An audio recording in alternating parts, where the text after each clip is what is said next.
Bismillahirrahmanirrahim. Assalamualaikum warahmatullahi wabarakatuh. Alhamdulillah wassalatu wassalamu ala Rasulillah wa ala alihi washabihi wa man wala wabad. Ikhwani fillah wa akhwati fillah. Alhamdulillah kita awali dengan mantan bersyukur kepada Allah Subhanahu wa taala dan menghaturkan salam salawat kepada Rasulullah sallallahu alaihi wasallam. Pada kesempatan kali ini kita insyaallah akan lanjutkan pembahasan kita yang mana kita sekarang akan membahas tentang ahwalun nafsi wa muhasabatuha. Kita akan membahas tentang keadaan nafsu dan mengintrospeksi nafsu tersebut. Sebagaimana kita ketahui disebutkan qala ma'alif rahimahullah ta'ala ittafaqas salikuna ilallahi ala ikhtilafi turukihim wa tabayuni sulukihim ala anna nafsa qati'atun bainal qalbi wa bain wusul rabbi. Para penempuh jalan menuju Allah Subhanahu wa taala ya dengan beraneka cara, dengan beraneka metode, mereka sepakat bahwa nafsu adalah faktor yang menghalangi hati untuk sampai kepada Allah Subhanahu wa taala. Mereka juga sepakat wa annahu la yadkhulu alaihi subhanahu wa la yusiru ilaihi illa ba'da imatatiha wa tarkiha bi mukhalafatiha wa dhafri biha. Dan sepakat pula tidak ada seorang pun yang dapat masuk dan sampai kepada Allah Subhanahu wa taala kecuali jika sudah membunuh nafsu tersebut, sudah menyelisih nafsu tersebut. Bahkan memenangi atau menang ya untuk mengalahkan ya nafsu tersebut. Tapi perlu dipahami bukan menghilangkan, tapi mengendalikan dan mengalahkan nafsu. Maka dari sini ya bahwasanya manusia akan dibagi menjadi dua. Ya fa innan nasa ala qismain. Qismin zafarat bihi nafsuhu wa malakatuhu ahlakatuhu wa sara taw'an laha tahta awamiriha. Ini yang pertama. Nomor dua, qismun atau qismin zafaru bi nufusihim faqahharuha wa sara taw'an lahum munqadatan li awamirihim. Jadi macam kelompok yang pertama adalah manusia yang dikalahkan, dikuasai dan dihancurkan oleh hawa nafsunya.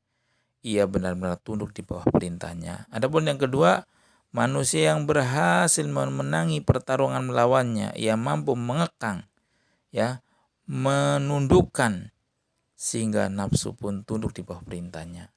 Dan inilah yang harus kita miliki. Qala badul arifin intaha safaru talibina ila zafari anfusihim faman zafara bi nafsihi fa aflaha wa anjaha wa man zafara bihi nafsuhu atau wa man zafara bihi nafsuhu khasira wa halaka.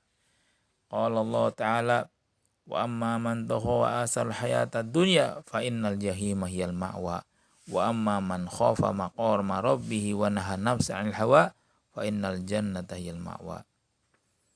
Jadi sebagian orang arif, orang yang bijak berkata, akhir dari perjalanan para tolibin atau orang yang mencari keridhaan, mencari pahala dari Allah Subhanahu wa taala adalah ketika mereka telah berhasil menundukkan hawa nafsunya. Maka siapapun yang memiliki keadaan seperti itu berarti dia telah berhasil dan sukses. Akan tetapi kebalikannya, siapa yang dikalahkan oleh nafsunya berarti telah gagal dan hancur dan merugi. Sebagaimana Allah berfirman, adapun orang-orang yang durhaka lagi mengutamakan kehidupan dunia, maka neraka jahanamlah tempat tinggalnya. Kebalikannya, sedangkan orang yang takut akan kebesaran Rabb-nya lagi menahan diri dari hawa nafsunya, maka surgalah tempat tinggalnya. Jadi ikhwani wa akhwati fillah, ini ya. Jadi sekali lagi kita harus berusaha bisa menahan hawa nafsunya, mengendalikannya. Kalau bisa kita menguasai sehingga perintah yang akan kita berikan kepada nafsu itu akan dituruti oleh nafsu kita.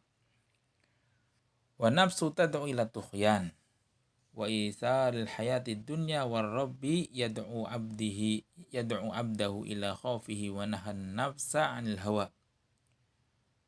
Wal qalbu baina da'iyan yamilu ila hadha da'i marratan wa ila hadha marratan wa hadha maudi'ul mihnati wal ibtila. Perlu dipahami bahwa nafsu itu menyuruh kepada apa? Sikap durhaka dan mendahulukan kehidupan dunia.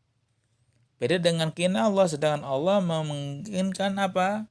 Menginginkan atau memerintah atau mengajak hambanya agar taat padanya dan menahan diri dari hawa nafsunya.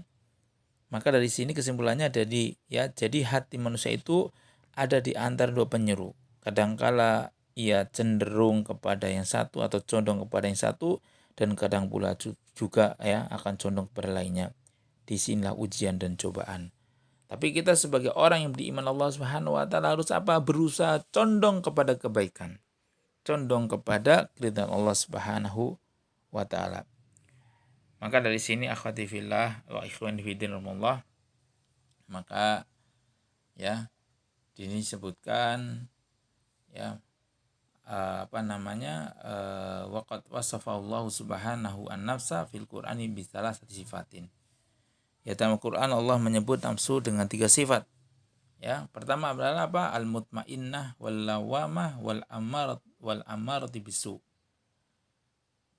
Pertama adalah nafsu mutmainnah, kedua adalah al-lawamah, yang ketiga adalah al-amarah yang menyuruh kepada keburukan. Dari sini fakhtalafan nas, manusia berbeda pendapat. Halin nafsu wahidatun wa hadi awsafun laha amlil abdi salah satu anfusin. Apakah nafsu itu satu dan memiliki 3 sifat ini, atau setiap manusia itu memiliki 3 nafsu? Fal awal qaulu fuqaha wal mufassirin. Pendapat pertama adalah pendapat fuqaha dan para ahli tafsir. Wa qaul wasani qaulu kasirin min ahli tasawufi. Adapun yang kedua adalah pendapat mayoritas ahli tasawuf. Pendapat kebanyakan ahli tasawuf. Dan yang benar wallahu a'lam bishawab, wa tahqiq annahu la niza'a bainal fariqain fa innaha wahidatun bi'tibari dzatiha wa salasatun bi'tibari sifatiha. Tetapi pada hakikatnya tidak ada pertentangan antara dua pendapat ini, sebab memang nafsu itu hanya ada satu jika ditinjau dari sifatnya, dan terbagi menjadi 3 jika ditinjau dari sisi sifatnya. Allah alam bishawab. Sekarang kita masuk pada pembagian aqsamun nafsi. Pertama adalah an-nafsul mutmainnatu, nafsu yang tenang. Apa sih nafsu yang tenang ini? An-nafsul mutmainnah idza sakanatin nafsu ila Allah azza wa jalla wa ma'annat bi dzikrihi wa nabat ilaihi washtaqat ila liqaihi wa nisat bi qurbihi fa hiya mutmainnatun. Wa hiya allati yuqalu laha indal wafat ya ayyatuhan nafsul mutmainnah irji'i ila rabbiki radiyatan mardiyah. Nafsu yang pertama adalah nafsu mutmainnah, adalah nafsu yang apa? Yang tenang, yang tentram, dengan mengingat Allah, tunduk kepadanya, rindu kepadanya, rindu untuk berjumpa dengannya, serta lunak atau jinak dikala dekat dengan Allah Subhanahu wa taala. Maka nafsu ini dinamakan apa? Nafsu mutmainnah. Kepadanya dikatakan ketika mi ajal, di mana Allah berfirman yang artinya wahai manusia, wahai nafsu mutmainnah, pulanglah kepada Rabbmu dengan penuh ridho dan diridhoi. Jadi ini nafsu di mana Allah Subhanahu wa taala menyambut dengan kebaikan. Dengan menyuruh pulanglah kepada Rabbmu dengan penuh ridho dan diri Allah Subhanahu wa taala. Penjelasan berkaitan masalah ini, Ibnu Abbas rahimahullah taala menyebutkan al-mutmainnatu al-musaddiqatu. Ibnu Abbas mengatakan mutmainnah adalah al-musaddiqah. Mutmainnah adalah yang membenarkan kebenaran. Jadi kalau kita kaitan dengan syariat Islam, maka kita harus membenarkan apa yang datang dari Allah dan membenarkan apa yang datang dari Rasulullah SAW yang sahih. Jadi bukannya orang yang suka membangkang, membantah, melanggar, ya, menawar-nawar syariat Islam, tidak. Ini yang harus kita pahami. Begitu juga Qatadah mengatakan an-nafsul mutmainnah adalah wal mu'minu itma'annat nafsu ila ma wa'adallah wa sahibu yatma'innu fi babi ma'rifati asma'i wa sifati ila khabarihi alladhi akhbaru an nafsihi wa akhbaru bi 'inda rasulih sallallahu alaihi wasallam thumma yatma'innu ila khabarihi amma ba'dal maut min umuril barzakhi wa ma ba'daha min ahwalil qiyamati hatta ka'annahu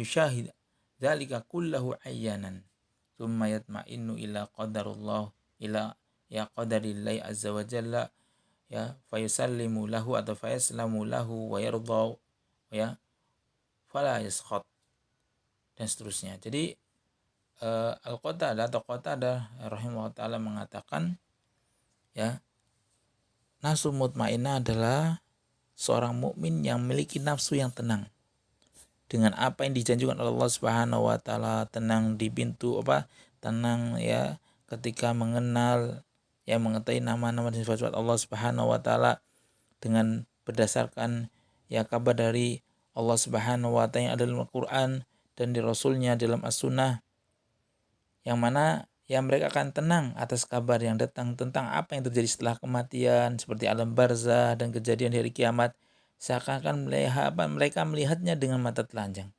Ini. Jadi mereka tentram atas takdir Allah Subhanahu wa taala dan menerima dan meridhoinya. Tidak benci wal tashku dan tidak berkeluh kesah. Ya, makanya Allah Subhanahu wa taala pernah berfirman, wa ma asaba min musibatin illa bi'idznillah wa may yu'min billahi yahdi qalbah. Ya, Allah Subhanahu firman, tidak ada musibah yang datang kecuali dengan izin dari Allah, dan barang siapa beriman kepada Allah niscaya dia akan memberi petunjuk kepada hatinya. Ini.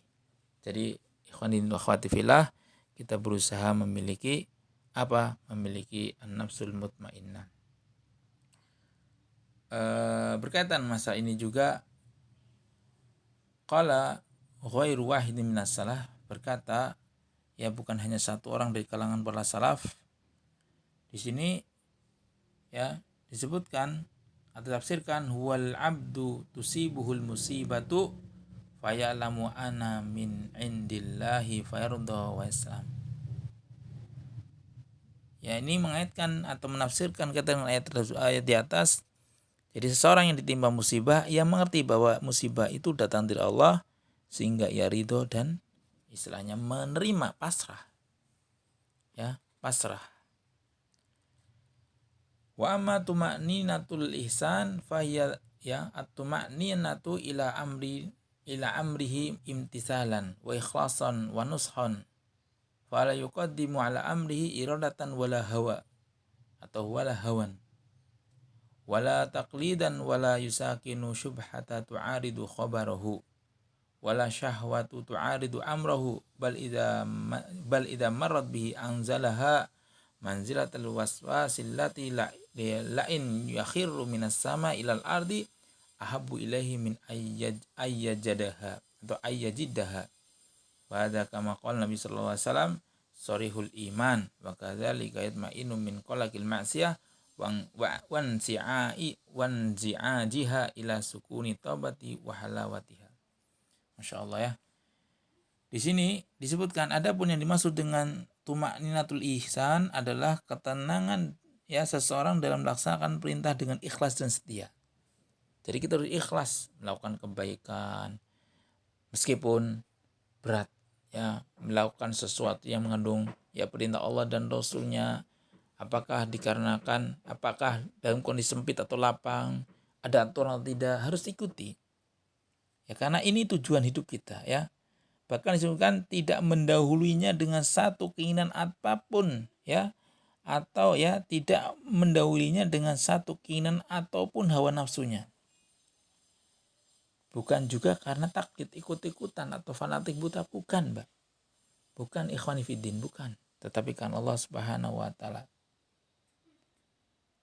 Bahkan ia tidak dihinggapi suatu syubhat yang menghamburkan kabarnya, merancukan informasi dari Allah Subhanahu wa taala atau syahwat yang bertentangan dengan perintahnya. Bahkan jika suatu ketika syubhat dan syahwat itu datang, lebih baik terjun dari langit ke bumi daripada mengecapnya, menikmatinya, ya, walaupun sesaat. Makanya inilah yang dimaksud oleh Nabi Muhammad SAW. Sorihul iman, iman yang jelas adalah nafsun mutmainnah, yang mana ya terjaga dari kegelisahan untuk bermaksiat dari dan gejolaknya menuju tobat dan kenikmatannya. Ya, semoga Allah Subhanahu wa taala memberikan hidayah kepada kita sehingga kita menjadi orang yang memiliki nafsul mutmainnah. Itu saja yang bisa kita sampaikan. Akhirul kalam, wassalamualaikum warahmatullahi wabarakatuh.